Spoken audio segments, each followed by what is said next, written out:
What is up, everybody? This is the eighth episode of the e-commerce news show. Today, not gonna lie, feeling a little sick, so please bear with me today. We're gonna have three stories today around e-commerce. The third one is gonna be kind of fun, if you ask me. So, starting with Instagram.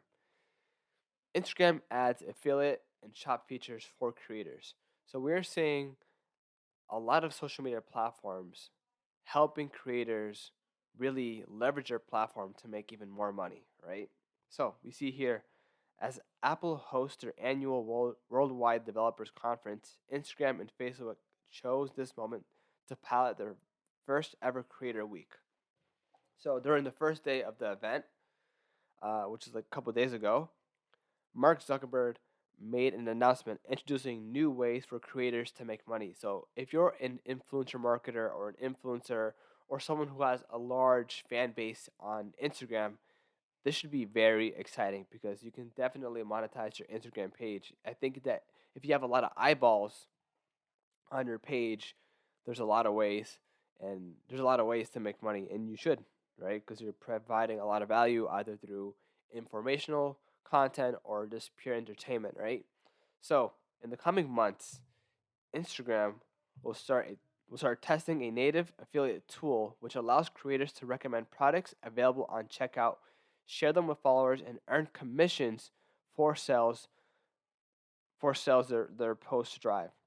So a lot of this is affiliate marketing. Tons of people they do make a lot of money from affiliate marketing, and I think if creators would combine their influence with these business skills of affiliate marketing, which Instagram will obviously help them out with, there's a lot of potential here.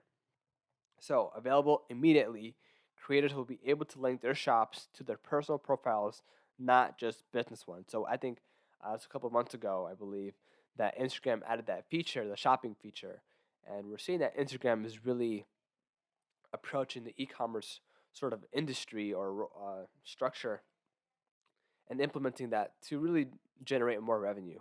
So if you think about it, it's a good play by Instagram because number one, uh, if all these influencers, they're really just leveraging the people that are on Instagram, the influencers, because if they can generate revenue, of course, Instagram will get a slice of the pie.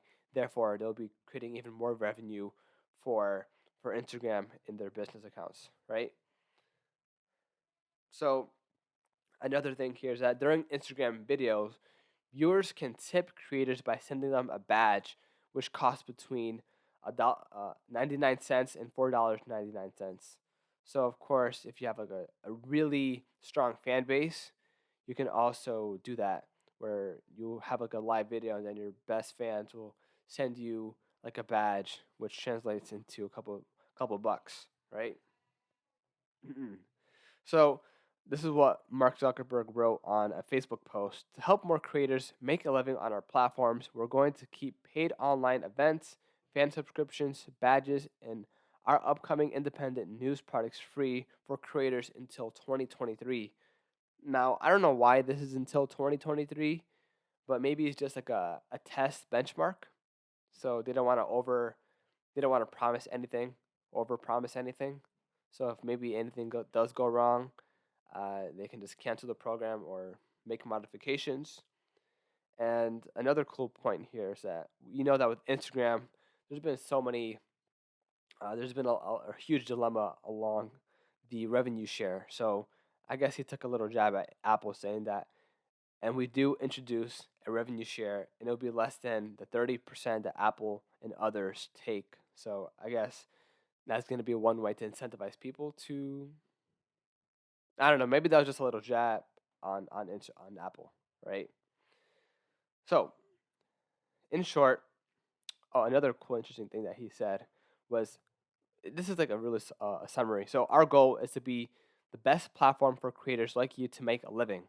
And if you have an idea that you want to share with the world, you should be able to create it and get it out there easily and simply across Facebook and Instagram, and then earn money for your work.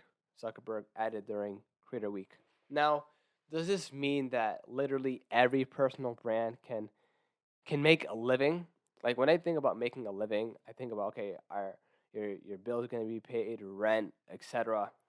Uh, I definitely do believe that if you have 10,000 followers, you can definitely make a good side hustle, a good side income. But to make a living, maybe you do need a large fan base, or as a matter of fact, maybe you need some business acumen to really get some sales. Because we have so many people on the podcast saying that you don't need 100,000, you don't need 100 million. Sorry, a million followers to make money. If you have 5,000, 10,000 followers, and they're really hardcore fans, then you can definitely use that to sell your products and services, and I guess now with affiliate marketing as well, right? Now, something that's really intriguing is that, of course, this isn't new where these social media platforms are pumping in money or helping creators make money. So, for example, last July, TikTok announced its 200 million TikTok Creator Fund, which allows popular posters to earn money from their videos. And this was really huge because, of course, TikTok and Instagram, they're arguably one of the two hottest social media platforms right now. And to incentivize people to create more videos on TikTok, this is what TikTok did. They gave $200 million and dispersed it across its creators. And that's a huge incentive, I think, if you ask me. And now we see YouTube, it announced $100 million fund just last month for creators on YouTube Shorts, its TikTok competitor, right? And then we see Snapchat has been paying $1 million per day to creators on their own TikTok competitor, Spotlight. So we see this on Instagram, TikTok, YouTube, Snapchat. They're paying their creators to create content or just to be on the platform. So we're seeing that this is crazy. People want these social media platforms want your attention. And again, if you have an influencer marketing or if you're an influencer, this should be really big for you. If you're a content creator, this should be big for you. A brand, maybe uh, a media company, for example. I think times are very, very exciting, and we're seeing not Instagram really diving into the e-commerce realm with their platform. Now, going along with the social media platforms, we're seeing that Pinterest adds a shopping list feature to round up your saved products. So, a lot of e-commerce entrepreneurs say that, look, how do you find a winning product? You can Google it, you can go on AliExpress, you can go on all these different tools to see which product is being sold. But guess what? All these social media platforms are also search engines. How many times have we heard on the podcast that people have leveraged literally using TikTok, using Pinterest, you know, to search what people are buying, what they're interested in, right? These social media platforms are literally search engines that you can use to find winning products. All right. So Pinterest has long positioned itself a source for inspiration that could ultimately lead to online purchases. And over the years, it has worked on features to better connect consumers with the products and services they want to buy. So if you've never downloaded Pinterest, or if you have for a hot second, it's really a great way to look at a picture, and then that picture will lead to a website where you can buy. In short, it's a great way to go window shopping before going to the actual brand that you click on via Pinterest, right?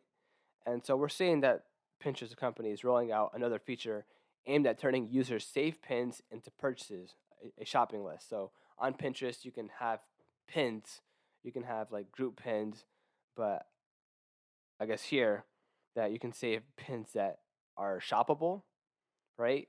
And the really cool thing about it is that it's not just an organization tool. Pinterest said that it will also send out notification if the items you saved on the items that you saved have dropped in price, right? So say for example you're on Pinterest and you see this really cool sort of like wall decor, right? And you save it to your pin, and you kind of just forget about it because like, ooh, this looks really cool. I'd love to have this in my room. You kind of just pin it, right?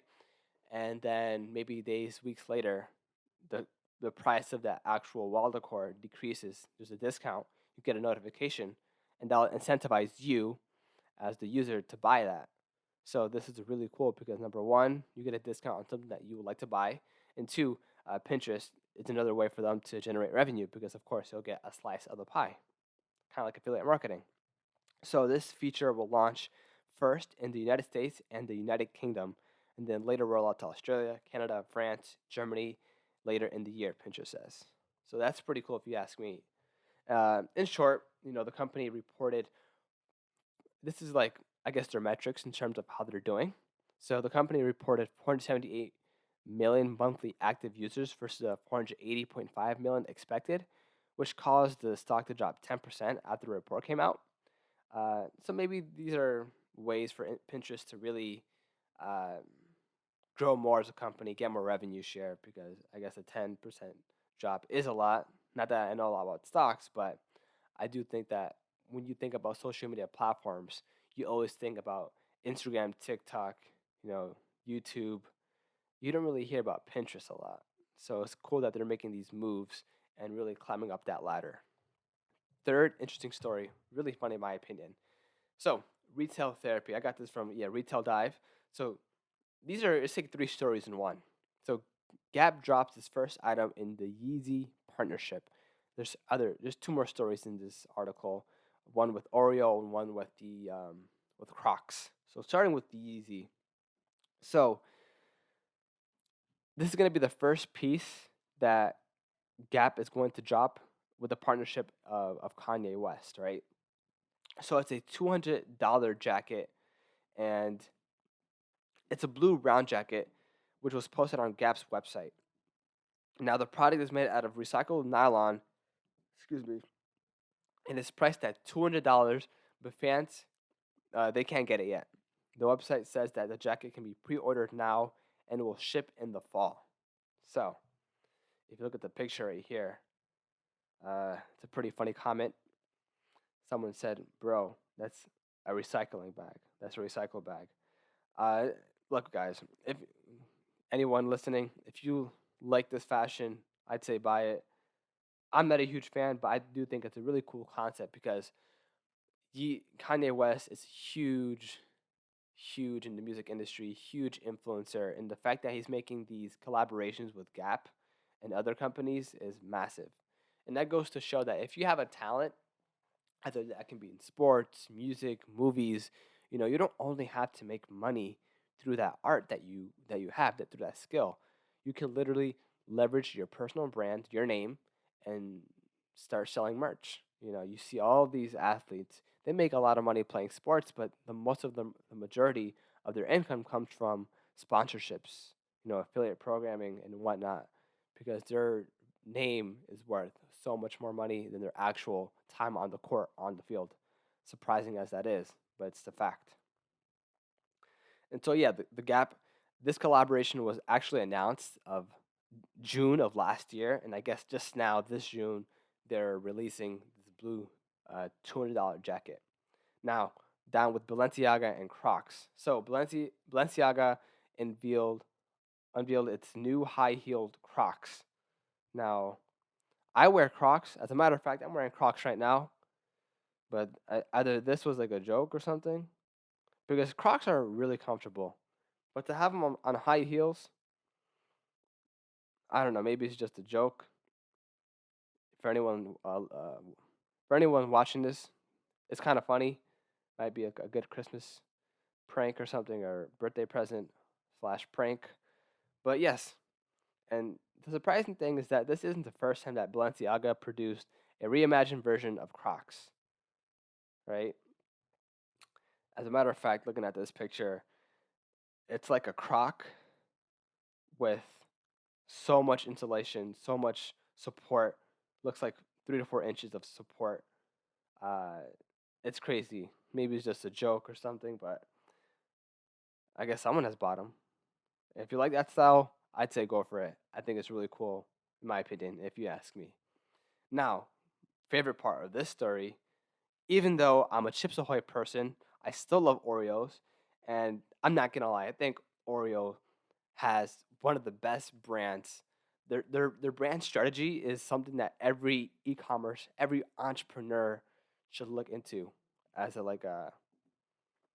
model, right? So we've been hearing about a lot of these reports and these videos about the government seeing these UFOs, right? And so, according to this article in Retail Dive, it said ahead of the congressional report addressing unidentified flying objects (UFOs), conspiracy theorists and curious Americans alike wait patiently for what the government would reveal.